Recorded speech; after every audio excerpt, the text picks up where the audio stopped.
वालों को विश्राम देती हूँ, शशि जी से प्रार्थना करती हूँ। कहो बाकी। हरि ओम। गुरु ब्रह्मा गुरु विष्णु गुरु देवो महेश्वरा गुरु साक्षात् परम ब्रह्म तस्मै श्री गुरुवे नमः। तस्मै श्री गुरुवे नमः। उपस्थित भाग्यवान कल्याणकामी ज्ञान स्वरूप श्रोतागण, आप सब यहाँ पर अपने कल्याण के लिए यहाँ पे गीता माता के चरणों में आए हैं और उनकी सभी ब्लेसिंग लेने के लिए यहाँ आज गीता जयंती का समारोह हम बड़े प्रेम से मना रहे हैं। आज गीता जयंती है जो कि सनातन धर्म के लिए बहुत बड़ा दिन है। वैसे तो सभी लोग इसको मनाते हैं गीता को, आजकल तो विदेशों में भी अंतरराष्ट्रीय लेवल तक गीता जी का प्रचार चल रहा है। 578 भाषाओं में गीता जी का अनुवाद हो चुका है। इस गीता जी में 18 अध्याय हैं और 700 श्लोक हैं। ये गीता जी की महिमा है 700 श्लोकों में। और एक एक श्लोक जो है ना, अगर हम पूरा जीवन लगा देना तो हमें सही से समझ आने वाला नहीं है। हम सोचते हमने गीता जी का पठन पाठन कर लिया, नहीं। जब आप धीरे धीरे इसके अंदर गोते लगाएंगे ना, इसके अंदर जाएंगे, आप देखेंगे अभी तो हमने सिर्फ ऊपर से ही पढ़ा है। जब एक एक शब्द को अपने हृदय के अंदर उतारेंगे ना, जिस समय हम तो सोचेंगे अभी तो हमने कुछ किया ही नहीं गीता जी का। गीता जी को अब जितनी बार पढ़ेंगे ना, उतनी बार आपको कि नई चीज का पता चलेगा। तो आज हम इसी सभी खड़े बैठे हुए हैं, कुछ खड़े हुए थे तो कुछ बैठे हैं, कुछ जो भी है सब गीता को बड़े ध्यान से सुन रहे हैं। तो मैं ये कह रही थी, गीता जो है इससे शुरू होती है धा से। धर्म क्षेत्रे कुरुक्षेत्रे संवेतायुष्वा माम का पांडवशेव किम कुर्वत संजय। हे संजय, ये धर्म के क्षेत्र कुरुक्षेत्र में माम कहा, यानी कि मेरे, धृतराष्ट्र कह रहा है माम कहा मेरे, और मेरे भाई है ना पांडवों के पुत्रों ने क्या कर रहे हैं, क्या मुझे बताओ। संजय को ये संबोधन कर रहे हैं। धर्म क्षेत्र कुछ क्षेत्र समवेता, मतलब इकट्ठे होकर मेरे और पांडवों के पुत्रों ने क्या किया।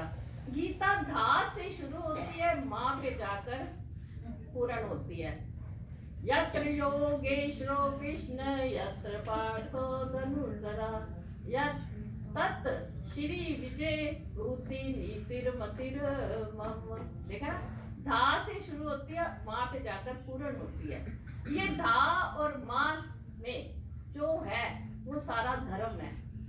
वो धर्म ये नहीं है हिंदू मुस्लिम सिख ईसाई वाला। गीता कोई भी धर्म को नहीं मानती। गीता कहती है ये मनुष्य का जो धर्म है, जो एक मनुष्य को अपना जीवन कैसे जीना चाहिए उसको दर्शाती है।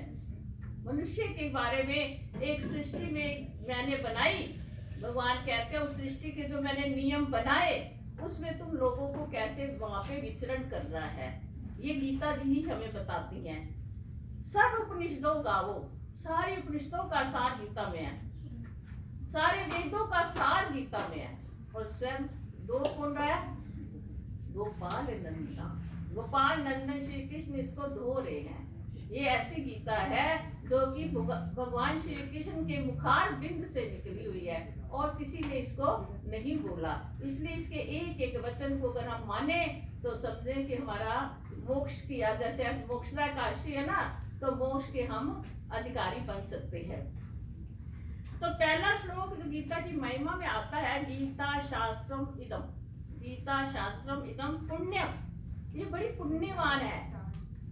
या पठेत, जो या मैंने जो इसको पढ़ता है, कैसे, बड़े ही पवित्रता से, जो बड़े ही प्रेम से, बड़े ही मन लगाकर जो गीता का पाठ करता है, भगवान कहते हैं क्या इसका लाभ होगा, कहते हैं विष्णु पदम वापनोति, उसको क्या, विष्णु का पद यानी भगवान स्वयं अपने पास रख लेते हैं, विष्णु पद वापनोति। और उसका फिर क्या होता है, भगवान के पास चले जाएंगे तो भय शोक, जितना हमारे अंदर हर समय डर लगा रहता है, जो हमें शोक होता है, वो सारा हमारा समाप्त हो जाता है। कहते कैसे, मूल मल निर्मोचनम पुमान जल स्नानम दिने दिने। जिस प्रकार मनुष्य अपने स्थूल शरीर को, ये जो ऊपर का शरीर है, जो हमारे इसको स्थूल शरीर बोलते हैं, उसको साफ करता है ना रोज साबुन लगा लगा के। और जब हम गीता जी को पढ़ते हैं ना, तो कहते हैं जो गीता जो है ना, गीता अम्भसी, जो गीता ये माता है, सुकृत गीता अम्भसी जो माता है, वो उसको वे स्नान करने से गीता रूपी ज्ञान में अगर हम जितना भी डूबते जाएंगे तो हमारा संसार मल नाशनम, हमारा संसार रूपी मल जो है वो नाश हो जाता है। यानी सूक्ष्म शरीर हमारा, अंतःकरण हमारा साफ हो जाता है। अंतःकरण में 4 चीजें होती है, मन, बुद्धि, अहंकार और चित्त। मन जो उसकी पहली अवस्था है, मन संकल्प विकल्प करता है, बुद्धि फिर निर्णय लेती है। जैसे अभी आप सब घर में बैठे होगे, मन में आया ये ज्योति जी ने इनवाइट किया है, तो आपने सोचा जाए, ठंड है, ये है, और बुद्धि ने कहा नहीं नहीं घर बैठे तो सोना ही है। बुद्धि ने एकदम निर्णय ले लिया, नहीं नहीं मैं मंदिर जाऊंगा। तो ये तुम्हारा क्या हो गया, संकल्प हो गया। तभी तो कहते हैं संकल्प लो, विकल्प कभी ना करो। और फिर संकल्प लेकर अगर तुम्हारे अंदर अभिमान आ जाए, हाँ तुम तो घर बैठे थे और मैं तो मंदिर गई थी, तो भगवान कहते हैं अभिमान करना ठीक नहीं है। चलो तुमने अभिमान कर लिया, तो जो चित्त है, चौथी अवस्था है वो पद की, वो चित्त में तुम्हारी वासना बैठ गई और वो तुम्हारा कर्म बन गया, वो जन्म जन्म का साथी तुम्हारा कर्म बन गया। इसलिए कहते हैं ये शरीर की सफाई करें या ना करें हम, परंतु मन की सफाई करना हमें बहुत ही आवश्यक है।